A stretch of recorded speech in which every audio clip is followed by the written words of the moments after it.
అధ్యక్ష బాబు చంద్రబాబు అధ్యక్ష మీ సామాజిక వర్గాలకు చేసిన మేలు ఏమన్నా ఉందా అని కూడా ప్రతి సామాజిక వర్గంలో కూడా చర్చ జరగాలి అధ్యక్ష. ఎందుకంటే ప్రతి సామాజిక వర్గాన్ని మోసం చేశాడు. అసలు ఆయన మేనిఫెస్టో వచ్చింది అని అంటే అధ్యక్ష ఇంతలా బుక్ వస్తుంది. ఆ బుక్లో ఒక్కొక్క పేజీలో ఒక్కొక్క సామాజిక వర్గానికి ఇన్ని హామీలను పెడతాడు. ఎన్నికలు అయిపోయిన తర్వాత ఆ బుక్ ఆ మేనిఫెస్టో ఎక్కడికి పోతుందంటే చెత్తబుట్టలోకి వెళ్ళిపోతుంది. ఆ మేనిఫెస్టో ఎక్కడుందని చెప్పి నెట్లో ఎతికినా కూడా ఎక్కడ కనిపించదు. కనీసం నెట్లో కూడా దాన్ని కనపడకుండా చేసేస్తారు. ఏ సామాజిక వర్గానికి కూడా తను చేసింది ఏమిటి అని అంటే కూడా కనీసం చెప్పుకునేదానికి ఏమీ లేని అధ్వానమైన పరిస్థితిలో ఆయన పాలన సాగింది. ప్రతి ఇంట్లో ఈ చర్చ జరగాలి అధ్యక్ష. అధ్యక్ష బాబు పేరు చెప్తే అధ్యక్ష ఏ గ్రామానికైనా తాను వెళ్ళి ఇన్ని సంవత్సరాలు ముఖ్యమంత్రి ఇన్ని బ్యాక్గ్రౌండ్ అంతా చెప్పిన 75 ఏళ్ళ వయసు అని చెప్పినాను, 30 ఏళ్ళు కిందట ముఖ్యమంత్రి అని చెప్పినాను, 3 సార్లు ముఖ్యమంత్రి అయినాడు అని చెప్పినాను, 14 ఏళ్ళు పాలన అని చెప్పినాము. ఇన్ని చెప్పిన తర్వాత అధ్యక్ష ఏ గ్రామంలో అయినా కూడా ఆయన అక్కడికి వెళ్ళి నిలబడి నా హయాంలో నా ప్రభుత్వంలో ఇది నేను చేశా అని చెప్పి అనుకుంటే కనీసం ఒకటన్నా ఒక బిల్డింగ్ అన్నా కనిపిస్తుందని అడుగుతున్నా. ఒక స్కూలు కనిపించదు, ఒక హాస్పిటల్ కనిపించదు, ఒక బిల్డింగ్ కనిపించదు. పైగా స్కూళ్ళన్నీ నిర్వీర్యం.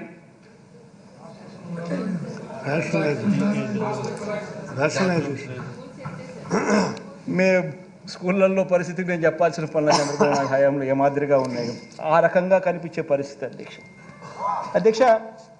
ఎందుకంటే అధ్యక్ష ఇప్పుడు కూడా అధ్యక్ష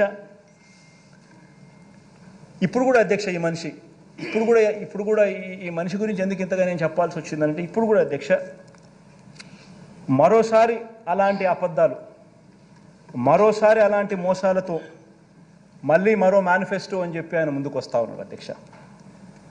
ఈ మనిషిని నమ్మడం అంటే ఏమిటంటే అధ్యక్ష బంగారు కడియం బహుమతిగా ఇస్తానని ఊబులోకి దింపి మనుషులను తినేసే కథలో పులి మాదిరిగా కొత్త ఎర్రలతో ఈ పెద్ద మనిషి బయలుదేరాడు అధ్యక్ష.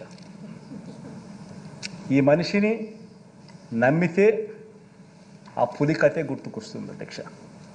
అబద్ధాలు చెప్పేటప్పుడు అధ్యక్ష భావదారిద్ర్యం ఎందుకు అన్నది బాబు సిద్ధాంతం అధ్యక్ష.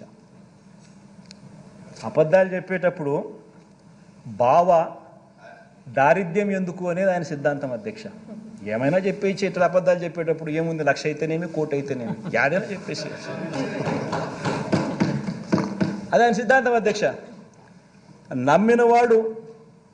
నమ్మినవాడు మునుగుతాడు, నమ్మించిన వాడు దోచుకోగలుగుతాడు. ఇది ఆయన సిద్ధాంతం అధ్యక్ష.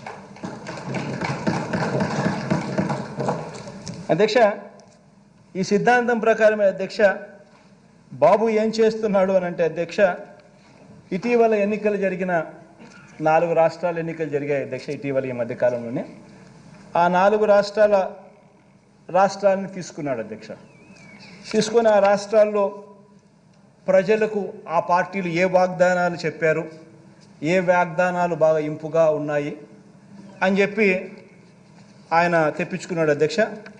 అందులో నుంచి ఒక 6 డజన్ తీసుకున్న అధ్యక్ష వేరే రాష్ట్రాల్లో ఎలాగో ఈయన మాటలు నమ్మరు కాబట్టి మన రాష్ట్రంలో పేదలకు కూడా వేరే రాష్ట్రాల్లో ఎలాగో అక్కడ వాళ్ళ ప్రజలు ఆ పార్టీలకు చెప్పిన వాళ్ళు నమ్మినారు కాబట్టి ఏదో బాగున్నాయని చెప్పి ఈయన కూడా మెంటల్గా ప్రిపేర్ అయ్యి మన రాష్ట్రంలో కూడా అధ్యక్ష పేదలను నమ్మించడం కోసం మళ్ళీ మోసం చేయడం కోసం అలాంటి కార్యక్రమాలే మన రాష్ట్రంలోకి తీసుకొచ్చేదానికి ఇదే మనిషి చంద్రబాబు నాయుడు గారు ఆ 6 డజన్ హామీలను తీసుకొచ్చారు అధ్యక్ష.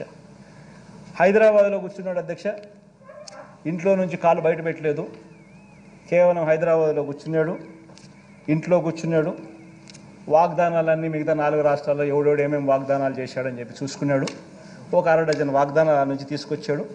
ఆ వాగ్దానాలన్నీ కూడా కిచిడి చేసి దాన్ని ఒక మేనిఫెస్టో రూపంలో తీసుకొచ్చాడు అధ్యక్ష.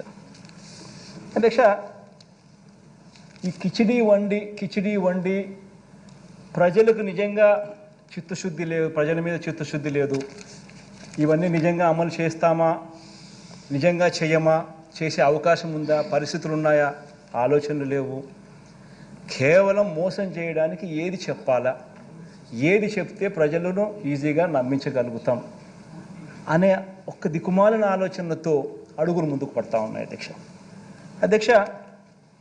మరో వంక అధ్యక్ష, అంతకుముందే అధ్యక్ష పేదలకు సంక్షేమ పథకాలు జగన్ ఎక్కువగా ఇచ్చేస్తున్నాడని, ఇది నిజంగా ఇట్ ఈస్ వెరీ ఇంపార్టెంట్ అధ్యక్ష. ఎందుకనంటే ఈ మాదిరిగా తను కిచిడీ తయారు చేసేటప్పుడు మరో వంక ఒకసారి గమనించినట్టయితే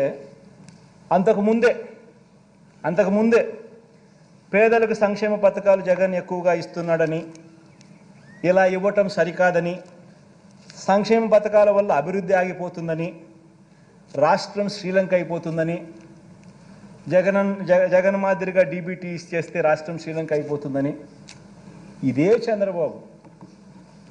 చంద్రబాబును మోస్తా ఉన్న ఇదే ఈనాడు, ఇదే ఆంధ్రజ్యోతి, ఇదే టీవీ5 ఇదే రాతలు రాసి ఎన్నికల దగ్గరకు వచ్చేసరికి జగన్ ఇంత చెప్పినాడా, నేను ఇంత చెప్తాను అని చెప్పి ఏకంగా మీరు మోసాలు చేసేదానికోసం ఇన్ని చేస్తూ ఉంటే ఆలోచన చేయమని అడుగుతాను అధ్యక్ష. ప్రతి కుటుంబం కూడా దీంట్లో చర్చ జరగాలి. అంటే వీళ్ళకి సిన్సియారిటీ ఎక్కడుంది, వీళ్ళకి చిత్తశుద్ధి ఎక్కడుంది, వీళ్ళకి నిజాయితీ ఎక్కడుంది, ఏదన్నా ఒకటి చెప్తే చేస్తారా అని ప్రజలు నమ్మడానికి వీళ్ళలో ఎక్కడ ఉంది నిబద్ధత అని చెప్పి ప్రతి ఒక్కరు కూడా ఆలోచన చేయాలి అధ్యక్ష. వీళ్ళు ఏ ఒక్కరూ కూడా అధ్యక్ష అధికారం అన్నది కేవలం ప్రజలకు మంచి చేయడం కోసం వీళ్ళు ఉపయోగపెట్టుకునే దానికోసం రావడం లేదు అధ్యక్ష అధికారంలోకి. వీళ్ళకి అధికారం ఎందుకు కావాలి అని అంటే ప్రజలను మోసం చేయడానికి, వీళ్ళు దోచుకొని పంచుకునే దానికోసం మాత్రమే అధికారం వీళ్ళకి కావాలి అధ్యక్ష. చంద్రబాబు నాయుడు గారు ఏం హిస్టరీ అయినా గమనించినా కూడా అదే కనిపిస్తుంది అధ్యక్షగా. ఏ మేనిఫెస్టో అయినా చంద్రబాబు నాయుడు గారిని తీసుకోండి. 1994లో చంద్రబాబు నాయుడు గారు తన మేనిఫెస్టోలో చెప్పిన మేనిఫెస్టో తీసుకున్నా ఇవే మోసాలే కనిపిస్తాయి, ఇవే మోసాలే కనిపిస్తాయి. 1999లో తాను ఇచ్చిన మేనిఫెస్టో గమనించినా ఇటువంటి మోసాలే కనిపిస్తాయి. ఇక లేటెస్ట్గా 2014 అయితే అందరికీ బాగా గుర్తుంటాయి. ఆ 2014లో ఇచ్చిన మేనిఫెస్టో మన అందరికీ కూడా గుర్తుంటుంది, ప్రజలందరికీ కూడా గుర్తుంటుంది. ఆ మేనిఫెస్టో కూడా చూస్తే కూడా అవే కనపడతాయి.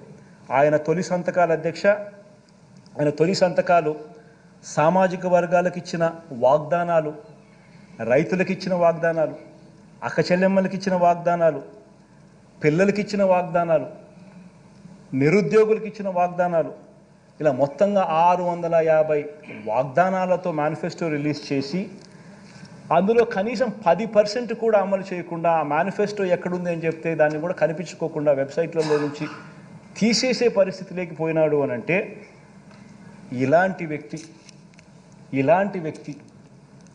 2024 ఎన్నికల్లో ఇలాంటి వ్యక్తిని నమ్మడం కరెక్టేదా అని చెప్పి ప్రతి ఒక్కరూ ఇంట్లో ఆలోచన చేసుకోవాలి అధ్యక్ష.